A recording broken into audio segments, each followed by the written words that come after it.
Here now, Brandon Arnold. Brandon's Executive Vice President, National Taxpayers Union. Hey, listen, tariffs, we've talked about it before, right? So simple question to start. If, tariffs are so bad for the economy and for the stock market and everything else, all the talk of tariffs today and the market's up. So what would you say? Yeah, I mean, the market, I think, is hedging their bets right now. We've seen the way that Trump has used tariffs not as an actual economic tool, but as a negotiating tool. And I think there's an expectation that that might be the case once again.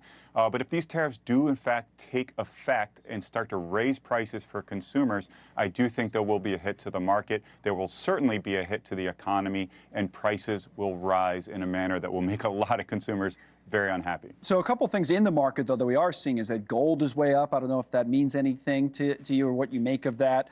And the dollar has been stronger versus other currencies. So some people might look at that and say, well, that's a good thing, our strong dollar, U.S. dollar, but not everybody sees it that way. How do you see it? Yeah, I mean, I think the gold going up is a hedge against inflation. People are worried that inflation is going to go up, dollar is going to lose value. But yeah, I think the stronger dollar, that's one of those double-edged swords. It cuts both ways. It makes it easier for us to actually go out and purchase things abroad. Makes it more expensive for other countries to purchase goods that are made in the United States. So that can really hurt our manufacturing sector, our agriculture sector, who exports a lot of soybeans and other agricultural products, pork. So that could really cut both ways. And when you combine that with potential retaliatory tariffs, I think the agriculture community in particular could be really devastated by these tariff actions. A lot of it, though, depends, to me at least, and you may disagree, on how people, first of all, interpret what Trump is going to do and then what he actually does do. So if he is using all of this as a negotiating tool and he kind of gets what he wants or gets what he can call a victory out of some country and then pulls back, he's done that before, not as damaging, right? But if it's some sort of a structural change, and you look at it from the point of view of the American taxpayer on how we collect revenue for the country, right? That some people in Trump's orbit seem to think that, you can bring in more with tariffs, less through income taxes. That, though, is like a Peter Navarro type of view to me and less of a President Trump view. How do you see it? Yeah, I mean, I think Trump just has this natural affinity for tariffs, and then the people in his orbit have all sorts of different reasons why they like tariffs.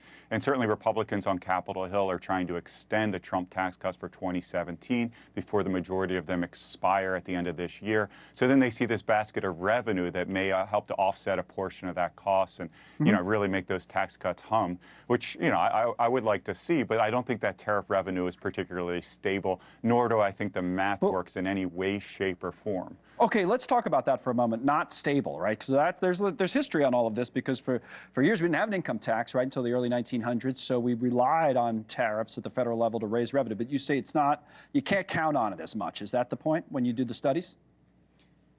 Yeah, absolutely. I mean, we import about $4 trillion worth of goods and services. If you put 100% tax on those $4 trillion worth of stuff, you bring in $4 trillion, obviously. But what would happen was people would start buying things more domestically, stop importing things, and that revenue would start to decline. As it declined, what would increase? The budget deficit. So we would have this yawning gap between what we're bringing in and what we need to support our military and social service programs and education and so forth. So we would have this colossal problem. We already have enough red ink in this country. We'd have a lot more if we went to this method of funding our government exclusively through tariffs. Right, which, I don't think anybody's proposing, but who knows? But going more in that direction seems to be what some of the Trump folks, you're not so sure, seem to be talking about. Again, we might hear from the president later on this when he does the executive order signings or not, but he's supposed to talk about it in the next few days. Thank you for talking to us, Brandon. Good conversation. Thanks for sharing your views on all of it.